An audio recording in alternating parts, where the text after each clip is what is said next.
우리가 살면서 믿음을 지키며 사는 게 쉽지 않은데, 그러나 분명한 것은 우리가 예수님 믿고 또 예수님을 따라가는 것이 특권이고 영광입니다. 우리는 언제든지 넘어지고 또 실패할 수 있습니다. 그러나 그런 실패와 넘어짐 속에서 인내를 배우고 또 연단되어지고 성숙해져 가고 그렇게 예수님을 닮아갑니다. 여기에 우리의 소망이 있습니다. 혹 실수하고 넘어졌더라도 다시 용기를 내어 믿음으로 살아가게 되시기를 축복합니다. 오늘 말씀을 보면 당시 성도들이 고난 중에 있었습니다. 그래서 32절에 보면은 전날에 너희가 빚을 받은 후에 고난의 큰 싸움을 견뎌낸 것을 생각하라고 권면하고 있습니다.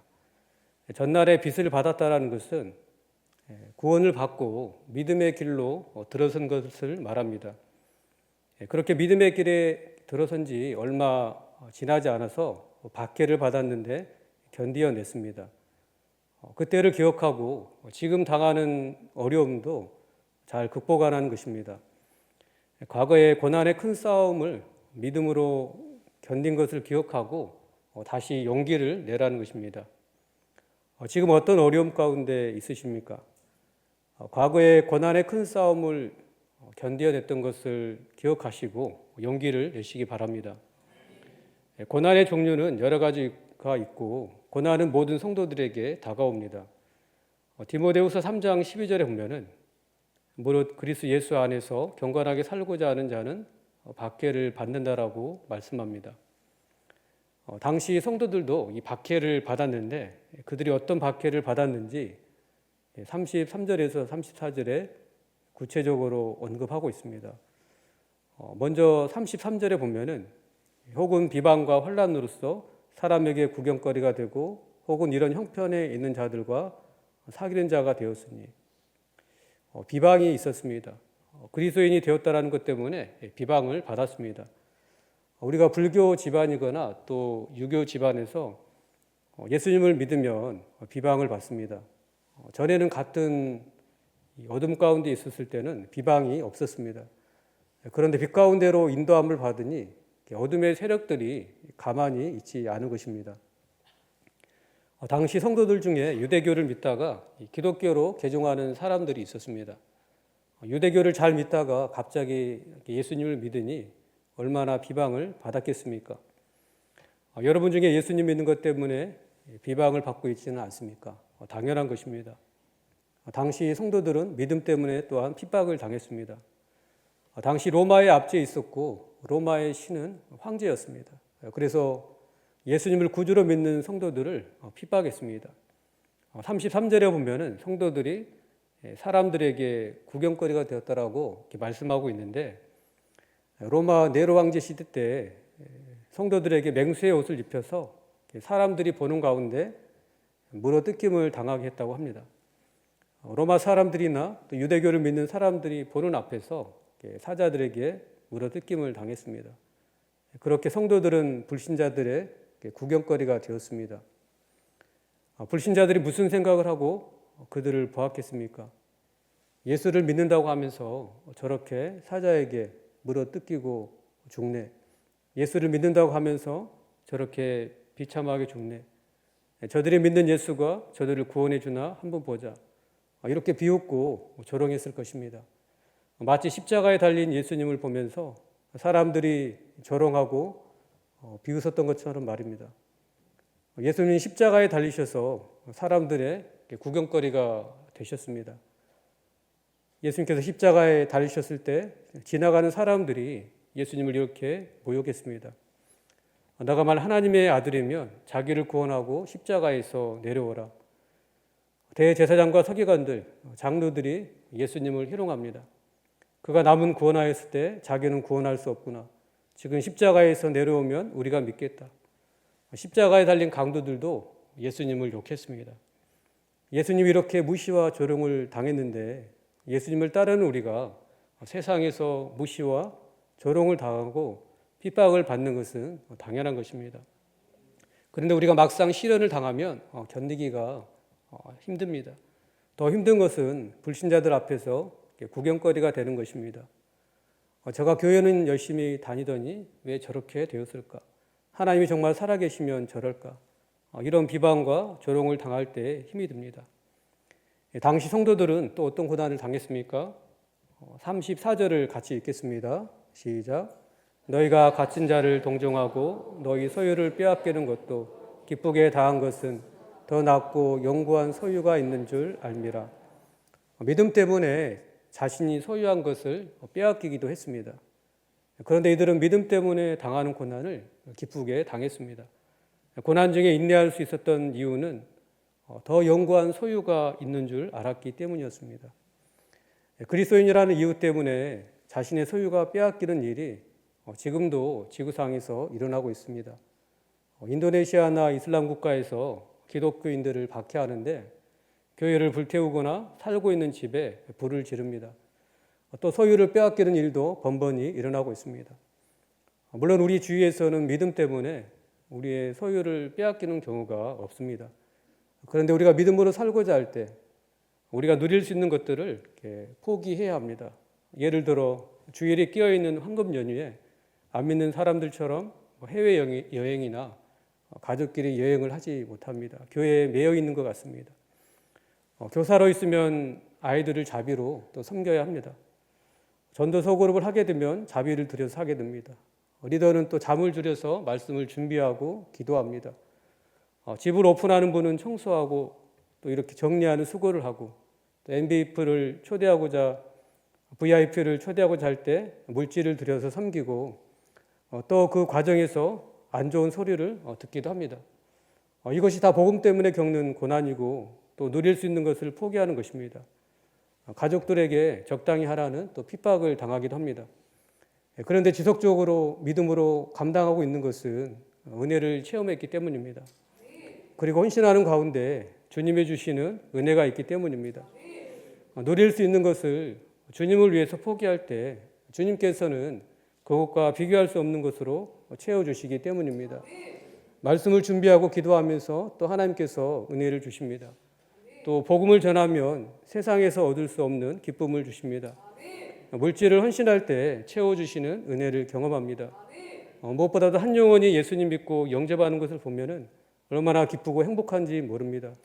그래서 복음 때문에 당했던 고난과 수고가 힘들지 않고 오히려 감사가 됩니다. 우리가 항상 이렇게 살 수 있으면 좋은데 때로는 믿음의 용기 또 담대함을 잃어버릴 때가 있습니다. 시간이 지나도 여전히 삶의 환경이 바뀌지 않고 물질적인 어려움도 있고 또 건강도 이렇게 나아지지 않고 또 주위에 안 믿는 친구나 이웃은 나보다 잘 되는 것 같고 그래서 미래에 대한 두려움도 생깁니다. 이럴 때 믿음의 용기 또 담대함을 잃어버리고 뒤로 물러나려고 합니다. 꼭 이렇게까지 해야 하는가? 다른 교회 성도들은 나처럼 힘들게 신앙생활을 하지 않는 것 같은데 나만 유별난가? 이런 생각이 들 때가 있습니다. 히브리서를 받았던 성도들도 그랬습니다. 히브리서의 수신자들도 전에는 주님이 주시는 은혜로 믿음의 용기를 가지고 고난을 이겼습니다. 비방과 조롱을 이겼고 복음과 함께 고난을 받았습니다. 고난을 기쁨으로 감당했습니다. 말씀의 은혜를 받고 소망을 가지고 인내했습니다. 기쁨으로 헌신했습니다. 그런데 비방과 환란이 계속되니까 어느 순간 낙심이 되고 또 믿음이 무너지고 약해진 것입니다. 그들 중에 배교자들도 생겨났습니다. 믿음에서 떨어져 나가는 성도들도 있었습니다. 그런 성도들에게 이렇게 권면하고 있습니다. 35절에 보면은 그러므로 너희 담대함을 버리지 말라. 이것이 큰 상을 얻게 하느니라. 사실 이 시대의 성도들에게는 믿음 때문에 죽임을 당하는 고난이 있었습니다. 그 죽음의 위협 앞에 너희 믿음의 담대함을 버리지 말 것을 권면하고 있습니다. 지금 당하는 고난 때문에 어려움 때문에 믿음이 약해져 있다면 담대함을 버리지 마시기 바랍니다. 믿음의 용기를 잃지 마시고 힘을 내시기 바랍니다. 히브리서 저자가 성도들에게 담대함을 버리지 말라라고 한 것은 그냥 한 말이 아닙니다. 견디라고 한 것은 자기 확신 또 어떤 인간적인 신념을 가지고 한 말이 아닙니다. 영원히 변치 않는 하나님의 말씀을 근거로 권면한 것입니다. 35절에 보면은 담대함을 버리지 않고 견디면 하나님께서 약속하신 큰 상을 얻게 된다라고 말씀합니다. 큰 상은 장차 받을 내세의 영광을 말합니다. 죽임을 당할 수 있는 상황에서 죽어도 천국 갈 수 있다는 그 구원의 확신은 믿음의 담대함을 갖게 합니다. 그래서 히브리서 저자는 구원의 확신을 가지고 담대함을 버리지 말라라고 권면하는 것입니다. 썩지 않고 쇠하지 않는 기업, 영광의 면류관을 바라고 담대함을 가지라는 것입니다. 우리에게는 생명을 위협하는 핍박은 없습니다. 당장 죽음을 앞두고 있지도 않습니다. 그래서 썩지 않고 쇠하지 않는 기업, 영광의 면류관이 멀리 느껴지고 잘 다가오지 않을 수 있습니다. 그런데 생명의 위협을 받고 있는 상황이라면 구원에 대한 확신보다 더 중요한 것은 없을 것입니다. 언젠가 불치병에 걸려서 죽음을 앞둔 성도님을 보았습니다. 천국에 대한 확신이 없을 때 두려워했습니다. 하지만 영원한 천국에 갈 수 있다는 확신이 들었을 때 죽음을 앞두고 평안해 하셨습니다. 스데반도 그랬습니다. 사도행전 7장 55절에 보면은 스데반이 성령 충만하여 하늘을 우러러 주목하여 하나님의 영광과 및 예수께서 하나님 우편에 서신 것을 보고, 스데반이 성령이 충만하여 하늘을 우러러 주목하여 하나님의 영광과 또 예수께서 하나님 우편에 서신 것을 보았습니다. 이 땅에 발을 딛고 있었지만 성령을 통해서 천국을 보고 하나님의 영광과 기쁨으로 충만했습니다. 그래서 그는 돌에 맞아 죽어 가면서도 자신을 죽이는 자들을 저주하지 않고 또 원망하지 않고 예수님처럼 주여 죄를 그들에게 돌리지 마옵소서 이렇게 하며 주님께로 갔습니다. 물론 우리가 내세에 받게 될 큰 상이 피부로 와 닿지 않을 수 있습니다. 그러나 성령의 감동으로 천국의 기쁨을 미리 맛볼 수는 있습니다. 천국에 가서만 하나님을 만나는 것이 아니죠. 눈에 보이지 않는 하나님, 우리가 기도와 말씀을 통해서 찬양을 통해서 만나고 교제합니다. 그래서 하나님이 주시는 놀라운 기쁨과 안식과 또 평강을 누릴 수 있습니다. 이것이 바로 믿음으로 사는 자들에게 약속하신 현세에서 주시는 상인 줄 믿습니다. 또 어떤 현세의 상을 우리에게 주십니까? 고난의 현장에서 눈을 들어 주님을 바라볼 때 그리스도의 평강이 우리의 마음과 생각을 지켜주시고 또 하나님의 임재와 능력을 체험하게 하십니다. 하나님의 뜻을 행하고자 할 때 하나님께서 임재해 주시고 하나님의 일하심을 경험하게 됩니다. 하나님의 능력을 체험하게 되죠. 믿음으로 사는 우리에게 그런 은혜를 주시는 것입니다. 하나님께서 우리에게 현세에 주실 상, 또 내세에 주실 상을 바라보고 담대함을 버리지 마시기 바랍니다. 믿음의 담대함을 버리지 마시고 인내하게 되시기를 주의 이름으로 축원합니다. 왜 인내가 우리에게 필요합니까? 우리 36절을 같이 읽겠습니다. 시작. 너희에게 인내가 필요함은 너희가 하나님의 뜻을 행할 후에 약속하신 것을 받기 위함이라. 우리가 약속하신 상을 받기 위해서는 인내가 필요합니다. 히브리서 12장에 보면은 우리의 신앙 생활을 경주에 비유합니다. 마라톤을 하게 되면은 출발 실루와 함께 마라톤 코스를 달리게 되죠. 짧은 거리가 아니기 때문에 많이 힘이 들고 또 코스가 평지만 있는 것이 아니라 오르막길이 있고 내리막길이 있어서 힘이 듭니다. 우리의 신앙생활도 마찬가지입니다. 하루 이틀, 1년 이성, 1년 2년 신앙생활을 하는 것이 아니죠. 평생 신앙생활을 해야 합니다. 이렇게 우리 앞에 당한 믿음의 경주를 하기 위해서는 인내가 필요합니다. 지금도 신앙생활 하는 것이 힘든데 평생 해야 한다고 하니까 힘이 빠질 수 있는데 찬송가 430장에 보면은 이런 가사가 있습니다. 주와 같이 길 가는 것 즐거운 일 아닌가. 우리 주님 걸어가신 발자취를 밟겠네. 한 걸음 한 걸음 주 예수와 함께 날마다 날마다 우리 걸어가리. 주님과 함께 걸어가면 즐겁습니다. 정말 내 힘으로 믿음의 경주를 한다면 그것처럼 힘든 것이 없습니다. 기독교는 산속에 들어가서 고행을 하는 종교가 아닙니다. 만일 산속에 들어가서 고행하고 돌을 닦으라고 하면은 얼마나 힘들겠습니까? 그러나 날마다 우리 주님과 함께 걸어가면 즐거운 것입니다. 이것이 신앙생활의 비밀이고 기쁨입니다. 우리가 이것을 누릴 줄 알아야 됩니다. 그럴 때 고난 중에도 인내할 수 있습니다. 이것이 안 되니까 힘들고 또 작은 고난 앞에 믿음이 무너지는 것입니다. 우리에게 인내할 힘이 없습니다. 인내의 은혜를 달라고 기도해야 됩니다. 그리고 하나님의 약속을 신뢰하고 한 걸음 한 걸음 주님과 함께하면서 인내하며 나아가게 되시기를 바랍니다. 그럴 때 하나님께서 우리 개인과 또 교회에 약속하신 상을 분명히 얻게 하실 줄 믿습니다. 우리 37절을 같이 읽겠습니다. 시작. 잠시 잠깐 후면 오실 이가 오시리니 지체하지 아니하시리라. 히브리서 저자가 성도들에게 잠시 잠깐 후면 그리스도가 오시기 때문에 믿음의 인내를 하라고 권면합니다. 우리 주님 오실 날이 멀지 않았습니다. 잠시 잠깐 후면 오실 이가 오십니다.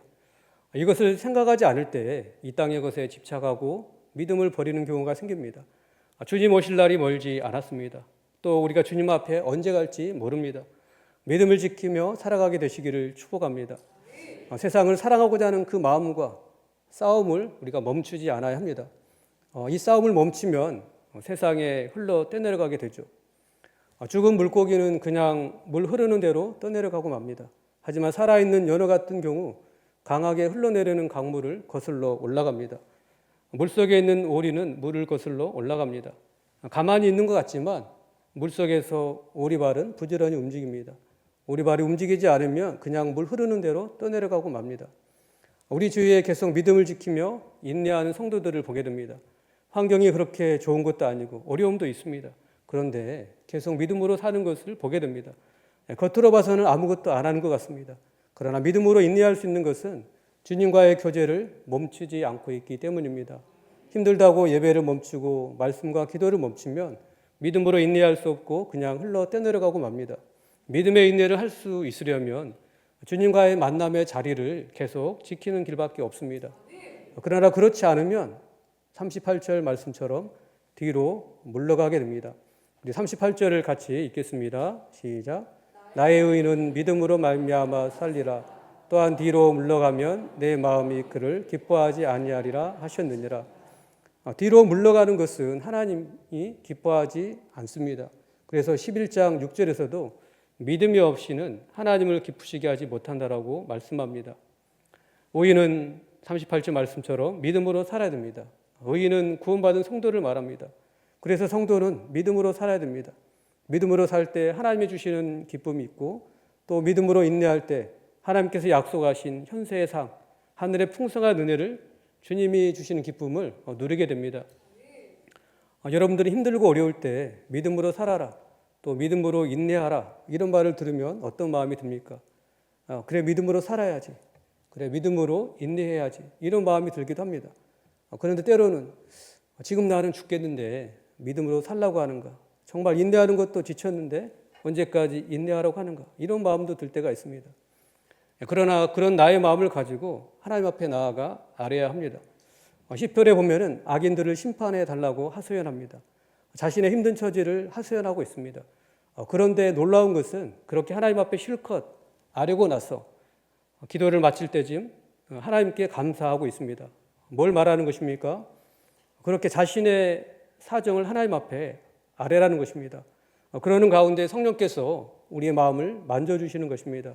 그렇게 하나님께 아뢰는 가운데 놀랍게 하나님께서 믿음을 주셔서 아직 상황은 바뀌지 않았지만 감사하게 됩니다. 마음에 평안이 있고 또 삶의 자리로 다시 나아갈 담대함이 생기는 것입니다. 우리 그렇게 하자는 것입니다. 내 모습에 자신이 실망합니다. 상대의 모습에 실망하고 그럴 때 낙심이 됩니다. 또 서운한 마음이 괴롭고 낙심이 되기도 합니다. 그럴 때 기도가 잘 되지 않고 또 몸이 힘들면 아무것도 할 수 없고 무기력하게 됩니다. 그럴 때 믿음으로 살아라, 믿음으로 인내하라 이런 말을 들으면 괜히 화가 날 수 있습니다. 그럴 때는 있는 그대로 하나님 앞에 나아가 그냥 아뢰라는 것입니다. 그렇게 아뢰는 자리에서 하나님을 더 깊이 만나게 되고 하나님을 만나면 다 해결되는 것입니다. 히브리서 4장 15절에서 16절을 같이 읽겠습니다. 시작. 우리에게 있는 대제사장은 우리의 연약함을 동정하지 못하실 리가 아니요 모든 일에 우리와 똑같이 시험을 받으시니로되 죄는 없으시니라. 그러므로 우리는 궁일하심을 받고 때를 따라 돕는 은혜를 얻기 위하여 은혜의 보좌 앞에 담대히 나아갈 것이니라. 예수님은 사람이 되셔서 우리가 당하는 모든 고난을 당하셨습니다. 모든 아픔을 경험하셨고 또 모든 시험을 다 받으셨습니다. 그런데 예수님은 모든 고난을 다 이기시고 아픔을 이기시고 시험을 다 물리치셨습니다. 그래서 예수님은 내가 당하고 있는 고난, 아픔, 상처, 시험을 다 아시고 이해하시고 뿐만 아니라 예수님 우리를 능히 위로하실 수 있습니다. 능히 모든 아픔과 상처를 치료해 주실 수 있는 치료자가 되십니다. 그 주님을 의지하심으로 믿음으로 인내하시기 바랍니다. 믿음으로 인내하며 뒤로 물러나지 않기를 원합니다. 우리 39절을 같이 읽겠습니다. 시작. 우리는 뒤로 물러가 멸망한 자가 아니요 오직 영혼을 구원하며 이르는 믿음을 가진 자니라. 39절 말씀처럼 우리는 뒤로 물러가 멸망할 자가 아닙니다. 오직 영혼을 구원하며 이르는 믿음을 가진 사람입니다. 죄와 사망을 이기신 주님처럼 죄와 사망을 이기는 믿음을 가진 자들입니다. 세상이 감당하지 못할 그 믿음을 가진 자들입니다. 믿음의 담대함을 버리지 않는, 믿음의 담대함을 잃지 않는 저와 우리 성도님들 되시기를 주의 이름으로 축원합니다. 지금의 고난 앞에서 믿음의 담대함을 버리지 마시기 바랍니다. 약속하신 것을 바라보면서 주님과 한 걸음 한 걸음 동행하면서 믿음의 인내를 계속하시기 바랍니다. 우리는 뒤로 물러가 멸망할 자가 아닙니다. 뒤로 물러나 세상에 속하고 낙심할 사람이 아닙니다. 죄와 사망을 이기는 믿음을 가진 자들입니다. 세상에 감당하지 못할 믿음을 가진 성도입니다. 깨지기 쉬운 질그릇같이 연약한 우리이지만 그 안에 금보다 귀한 주님을 소유한 자들입니다. 내가 하고자 하지 않고 내가 깨어지고 나를 부인하고 주님을 의지하며 주님이 일하십니다. 주님이 붙드셔서 인내하게 하시고 승리하게 하실 줄 믿습니다. 약속하신 것을 받아 누리게 하실 줄 믿습니다. 이런 은혜가 있게 되시기를 주의 이름으로 축원합니다.